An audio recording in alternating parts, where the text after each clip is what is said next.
तो नमस्कार विद्यार्थियों, स्वागत है आपका अपने गुरुकुल कोचिंग क्लासेज में।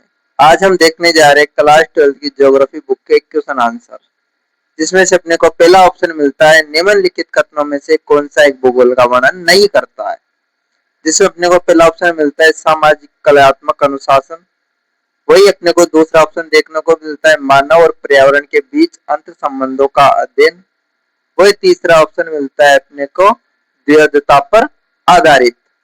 वही डी ऑप्शन अपने को देखने को मिलता है प्रौद्योगिकी के विकास के फलस्वरूप आधुनिक समय में प्रासंगिक नहीं थी। तो अपना सही आंसर हो जाएगा ऑप्शन डी, प्रौद्योगिकी के विकास के फलस्वरूप आधुनिक समय में प्रासंगिक नहीं थी।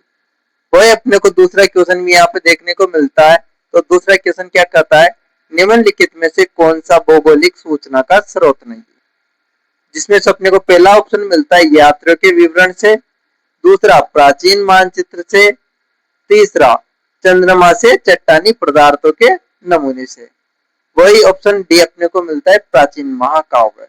तो अपना सही ऑप्शन क्या हो जाएगा, अपना सही ऑप्शन होगा यहाँ पर यात्रियों। तो अपना सही ऑप्शन हो जाएगा यहाँ पर दोस्तों प्राचीन महाकाव्य। जो आपको नीचे जो आंसर दिख रहा है वो गलत है, टाइपिंग मिस्टेक हो चुका है। अपना सही आंसर होगा प्राचीन महाकाव्य, क्योंकि चंद्रमा से जो चट्टाने प्राप्त होते हैं उनसे तो हमें भौगोलिक सूचना का पता लगता है, स्रोत मिलता है। तो अपना सही आंसर क्या होगा प्राचीन महाकाव्य। वही अपने को तीसरा जो उदाहरण देखने को मिलता है उसमें निम्नलिखित में से कौन सा एक लोगों और पर्यावरण के बीच अनैच्छिक क्रिया का सर्वाधिक महत्वपूर्ण कारक है। इसके ऑप्शन मिलते हैं अपने को, ऑप्शन ए मानव बुद्धिमत्ता, ऑप्शन बी लोगों के अनुभव, ऑप्शन सी प्रौद्योगिकी और ऑप्शन डी मिलता है भाईचारा।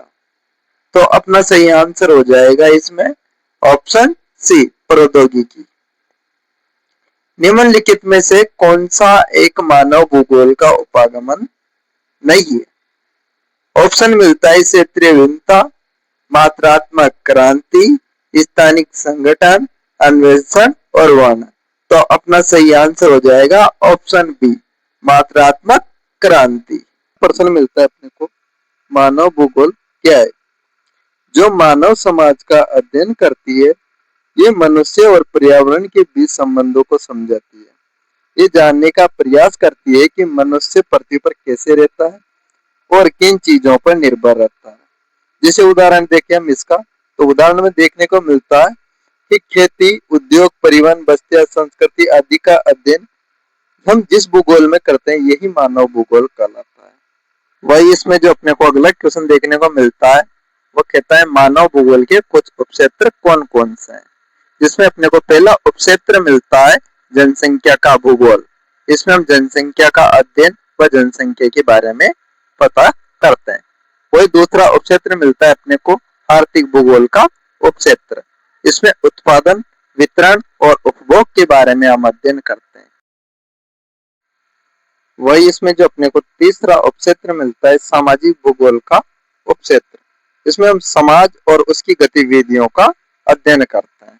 वही इसमें अपने को जो चौथा उपक्षेत्र मिलता है नगरीय भूगोल।